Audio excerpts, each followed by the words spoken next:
नमस्कार दोस्तों, स्वागत है आप सभी का आपके अपने YouTube channel Shyam class study में। साथियों, आज के इस वीडियो में उत्तर प्रदेश पुलिस परीक्षा 2023 में पूछे जाने वाले हिंदी के 37 अति महत्वपूर्ण प्रश्नों का प्रैक्टिस सेट लेकर के आया हूं, जो आने वाले यूपी पुलिस परीक्षा 2023 के लिए अत्यंत महत्वपूर्ण प्रैक्टिस सेट है। अगर आप लोग यूपी पुलिस परीक्षा 2023 में अच्छा स्कोर करना चाहते हैं तो आप जो लोग लगातार प्रैक्टिस सेट लगाते रहिए, क्योंकि इन्हीं प्रैक्टिस सेटों के माध्यम से आप एक अच्छा स्कोर करके आओगे। ये मैं बता रहा हूँ। मैं भी जब तैयारी करता तो मैं भी लगातार प्रैक्टिस सेट लगाते रहता था, तो आप जो लोग भी लगातार प्रैक्टिस सेट लगाते रहिएगा, क्योंकि प्रैक्टिस सेट के माध्यम से आपको आपकी तैयारी पता लग जाती है कि आपकी तैयारी कैसी चल रही है। तो आज के प्रैक्टिस सेट में आपको 37 में से कम 25 और 30 के बीच में स्कोर तो आपको करना ही होगा।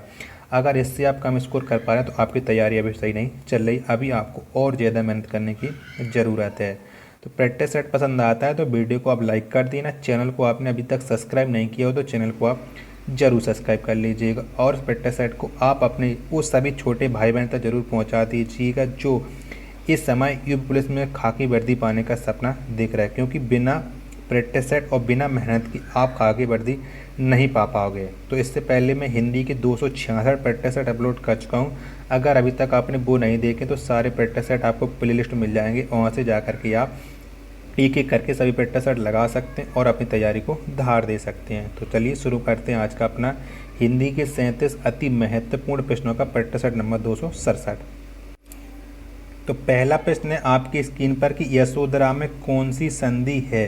तो कौन सी संधि है यशोधरा शब्द में, ये आपको बताना है। तो कौन सी है, तो जो यशोधरा है इसमें है विसर्ग संधि। कौन सी है, विसर्ग की संधि है। ऑप्शन नंबर ए इसका राइट आंसर हो जाएगा। उल्लास का सही संधि विच्छेद है, तो कौन सा सही संधि विच्छेद हो जाएगा उल्लास का, ये आपको बताना है।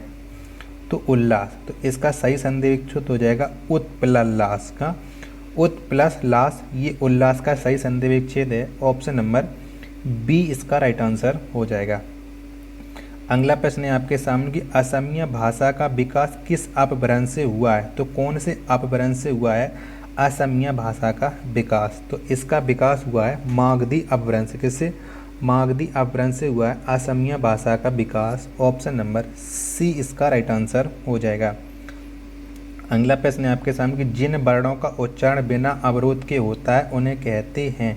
तो उन्हें हम क्या कहते हैं कि जिन वर्णों का उच्चारण बिना अवरोध के होता है तो उन्हें हम कहते हैं स्वर। क्या कहते हैं, स्वर कहते हैं। ऑप्शन नंबर ए इसका राइट आंसर हो जाएगा।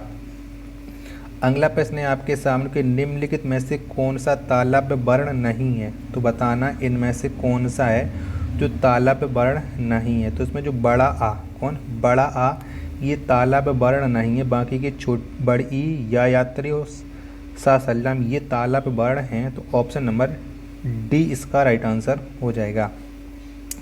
नेक्स्ट प्रश्न है आपके सामने कि निम्नलिखित में से कौन सा स्पर्श व्यंजन नहीं है। तो इनमें से कौन सा है जो स्पर्श व्यंजन नहीं है। तो इसमें जो रा रस्सी है, कौन, रा है, ये एक स्पर्श व्यंजन नहीं है। ऑप्शन नंबर डी इसका राइट आंसर हो जाएगा। निम्नलिखित में से किस शब्द की वर्तनी शुद्ध है। तो बताइएगा इनमें से किसकी वर्तनी है जो शुद्ध लिखी गई है। तो इसमें जो पूज्य, कौन, पूज्य, इसकी वर्तनी शुद्ध है। ऑप्शन नंबर सी इसका राइट आंसर हो जाएगा। अगला प्रश्न है आपके सामने कि निम्नलिखित में से कौन सा वाक्य विराम चिन्ह के प्रयोग की दृष्टि से शुद्ध है। तो बताइए इनमें से कौन सा है जो वाक्य है वो विराम चिन्ह की दृष्टि से शुद्ध है। तो सुनो सुनो वह गा रही है, तो ये यानी ऑप्शन नंबर ए वाला ये वाक्य विराम चिन्ह की दृष्टि से शुद्ध है। ऑप्शन नंबर ए इसका राइट आंसर हो जाएगा, क्योंकि आप लोग जानते हैं कि जो विस्मयादि बोधक चिन्ह है डी और बी में, ये आता है जब कोई विस्मय चीज़ होती है, हे राम, हे प्रभु, तब ये विस्मय चिन्ह आता है। अगला प्रश्न है आपके सामने कि जिस शब्द से किसी एक वस्तु या व्यक्ति का बोध होता है उसे कहते हैं। तो उसे हम क्या कहते हैं, तो उसे हम कहते हैं व्यक्तिवाचक संज्ञा। क्या, व्यक्तिवाचक संज्ञा कहते हैं। ऑप्शन नंबर सी इसका राइट आंसर हो जाएगा।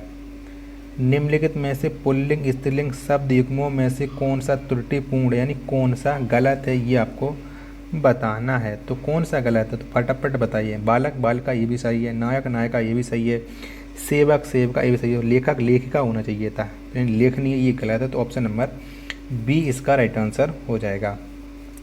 अगला प्रश्न है आपके सामने कि निम्नलिखित में से शाखा शब्द का सही बहुवचन रूप है, तो इनमें से शाखा शब्द का सही बहुवचन रूप कौन सा हो जाएगा, तो ये हो जाएगा शाखाएं। कौन सा? शाखाएं हो जाएगा, ऑप्शन नंबर डी इसका राइट आंसर हो जाएगा। अगला प्रश्न है आपके सामने कि नाव जल में तैरती है, इस वाक्य में कौन सा कारक है, तो कौन सा कारक है इस वाक्य में, ये आपको बताना कि नाव जल में तैरती है, तो इसमें है अपादान कारक। कौन सा? अपादान कारक है, ऑप्शन नंबर ए इसका राइट आंसर हो जाएगा। निम्नलिखित में से निश्चयवाचक सर्वनाम कौन सा है, तो बताइएगा इनमें से कौन सा है जो निश्चयवाचक सर्वनाम है, तो ये है यह है। कौन? यह है, ये एक निश्चयवाचक सर्वनाम है, ऑप्शन नंबर सी इसका राइट आंसर हो जाएगा। अगला प्रश्न है आपके सामने कि निम्नलिखित में से कौन सा संख्यावाचक विशेषण नहीं है, तो इनमें से कौन सा है जो संख्यावाचक विशेषण नहीं है, तो थोड़ा। थोड़ा ये एक संख्यावाचक विशेषण नहीं है, ऑप्शन नंबर डी इसका राइट आंसर हो जाएगा। जो क्रिया संज्ञा या विशेषण से बनती है उसे कहते हैं, तो उसे हम क्या कहते हैं कि जो क्रिया संज्ञा या विशेषण से बनती है, तो उसे हम कहते हैं नाम धातु क्रिया। क्या? उसे हम नाम धातु क्रिया कहते हैं, ऑप्शन नंबर ए इसका राइट आंसर हो जाएगा। राम खाता होगा, इस वाक्य में कौन सा काल है, तो कौन सा काल है इस वाक्य में, ये आपको बताने के राम खाता होगा, तो ये है एक संदिग्ध वर्तमान काल। कौन सा? ये एक संदिग्ध वर्तमान काल है, ऑप्शन नंबर बी इसका राइट आंसर हो जाएगा।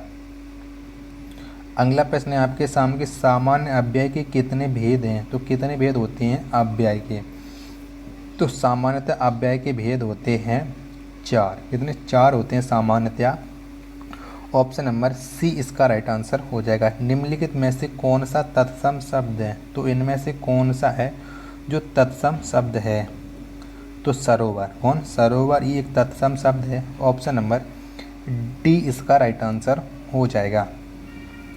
अगला प्रश्न है आपके सामने कि निम्नलिखित में से कौन सा शब्द तद्भव शब्द है, तो इनमें से कौन सा शब्द है जो तद्भव है, तो मोहे। मोहे एक तद्भव शब्द है, ऑप्शन नंबर ए इसका राइट आंसर हो जाएगा। सितार किस भाषा का शब्द है, तो कौन सी भाषा का शब्द है सितार, ये आपको बताना है, तो सितार है फारसी भाषा का। किसका? सितार फारसी भाषा का शब्द है, ऑप्शन नंबर ए इसका राइट आंसर हो जाएगा। अगला प्रश्न है आपके सामने कि आग बबूला किस प्रकार का शब्द है, तो ये किस प्रकार का शब्द है आग बबूला, तो ये है एक यौगिक शब्द। कैसा? ये एक यौगिक शब्द है आग बबूला, ऑप्शन नंबर बी इसका राइट आंसर हो जाएगा। निम्नलिखित में से किस शब्द में नी उपसर्ग का प्रयोग नहीं हुआ है, तो किस में शब्द में नी उपसर्ग नहीं लगा है, ये आपको बताना है, तो नी उपसर्ग नहीं लगा है निराकरण में। किसमें? निराकरण जो शब्द है इसमें नी उपसर्ग नहीं लगा है, ऑप्शन नंबर डी इसका राइट आंसर हो जाएगा। संज्ञा सर्वनाम और विशेषण के अंत में लगने वाले प्रत्यय को क्या कहते हैं, तो क्या कहते हैं संज्ञा सर्वनाम और विशेषण के अंत में लगने वाले प्रत्यय को, तो इसे कहते हैं तद्धित प्रत्यय। क्या? तद्धित प्रत्यय कहते हैं, ऑप्शन नंबर ए इसका राइट आंसर हो जाएगा। नेक्स्ट प्रश्न है आपके सामने कि निम्नलिखित में से कौन सा विशेषण शब्द है, तो इनमें से कौन सा है विशेषण शब्द, तो ये आग्नेय। कौन? आग्नेय है विशेषण शब्द, ऑप्शन नंबर डी इसका राइट आंसर हो जाएगा। अगला प्रश्न है आपके सामने कि आकर्षण का सही विशेषण शब्द है, तो कौन सा हो जाएगा आकर्षण का सही विशेषण शब्द, तो इसका हो जाएगा आकृष्ट। कौन सा? आकृष्ट, ऑप्शन नंबर बी इसका राइट आंसर हो जाएगा। आमरण में कौन सा समास है, तो कौन सा समास है आमरण में, ये आपको बताना है, तो जो आमरण है इसमें है अव्ययीभाव समास। कौन सा? अव्ययीभाव समास है आमरण में, ऑप्शन नंबर सी इसका राइट आंसर हो जाएगा। नेक्स्ट प्रश्न है आपके सामने कि त्रिभुवन में कौन सा समास है, तो कौन सा समास है त्रिभुवन में, तो जो त्रिभुवन है इसमें समास है द्विगु समास। कौन सा? द्विगु समास है, ऑप्शन नंबर ए इसका राइट आंसर हो जाएगा। अगला प्रश्न है आपके सामने कि तुम अपने कार्य में सफल रहो, यह किस प्रकार का काल वाक्य है। तो ये किस प्रकार का वाक्य है कि तुम अपने कार्य में सफल रहो। तो ये है एक इच्छावाचक वाक्य। ऐसा ये एक इच्छावाचक वाक्य है। ऑप्शन नंबर डी इसका राइट आंसर हो जाएगा। अगला प्रश्न है आपके सामने कि निम्नलिखित में से कौन सा सरल वाक्य है। तो इनमें से कौन सा है सरल वाक्य। तो ये है परिश्रमी छात्र अवश्य सफल होंगे। क्या परिश्रमी छात्र अवश्य सफल होंगे, ये एक सरल वाक्य है। ऑप्शन नंबर सी इसका राइट आंसर हो जाएगा। नेक्स्ट है आपके सामने कि निम्नलिखित में से किसका प्रयोग सदा एक वचन में होता है। तो किसका प्रयोग है जो सदा एक वचन में होता है। तो प्रत्येक, किसी, कोई, ये हमेशा एक वचन पर प्रयुक्त होते हैं। ऑप्शन नंबर डी इसका राइट आंसर हो जाएगा। अगला प्रश्न है आपके सामने कि निम्नलिखित में से कौन सा वाक्य अशुद्ध है। तो बताइएगा कि इनमें से कौन सा वाक्य है जो अशुद्ध है। यानी 3 वाक्य हैं जो शुद्ध हैं, जबकि जो चौथा वाक्य है वो अशुद्ध है। तो अशुद्ध हो जाएगा देश की वर्तमान मौजूदा हालत ठीक नहीं है, ये एक अशुद्ध वाक्य है। ऑप्शन नंबर बी इसका राइट आंसर हो जाएगा। यहाँ पर देश की ना होना चाहिए, यहाँ पर होना चाहिए देश में वर्तमान मौजूदा हालत ठीक नहीं, तब ये शुद्ध हो जाता है। अगला प्रश्न है आपके सामने कि निम्नलिखित में से कौन सा चंद्रमा का पर्यायवाची नहीं है। तो कौन सा नहीं है, 3 है जो चंद्रमा के पर्यायवाची हैं, जबकि चौथा है वो चंद्रमा का पर्यायवाची नहीं है। तो बेसर, कौन बेसर, ये चंद्रमा का पर्यायवाची नहीं है। ऑप्शन नंबर सी इसका राइट आंसर हो जाएगा। नेक्स्ट प्रश्न है आपके सामने कि बासव किसका पर्यायवाची है। तो ये किसका पर्यायवाची है, बासव। तो ये है इंद्र का। किसका, इंद्र का पर्यायवाची है बासव। ऑप्शन नंबर ए इसका राइट आंसर हो जाएगा। अगला प्रश्न है आपके सामने कि निम्नलिखित में से कौन सा चंद्रमा का पर्यायवाची नहीं है। तो इनमें से कौन सा है जो चंद्रमा का पर्यायवाची नहीं है।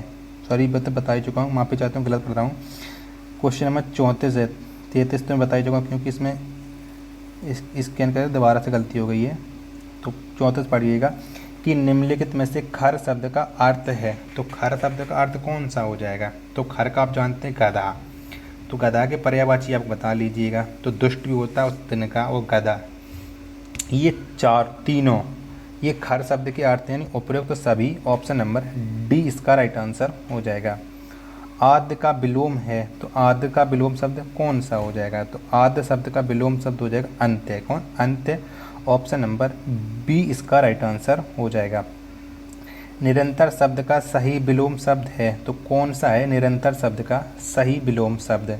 तो इसका जो सही विलोम शब्द हो जाएगा निरंतर का वो हो जाएगा नाश। कौन सा, नाश हो जाएगा निरंतर का सही विलोम शब्द। ऑप्शन नंबर सी इसका राइट आंसर, सॉरी निरंतर का सही विलोम शब्द नाश नहीं होगा, माफ़ी चाहता हूँ, गलत बताया, नाश्वर होना चाहिए था। नाश्वर ये निरंतर का सही विलोम शब्द है। ऑप्शन नंबर ए इसका राइट आंसर हो जाएगा। तो बस वीडियो समाप्त हो चुकी है। आपको बताने कि आपने हमारे 36 प्रश्नों में से कितने प्रश्न हैं जो सही किए और आपको ये प्रैक्टिस सेट कैसा लगा।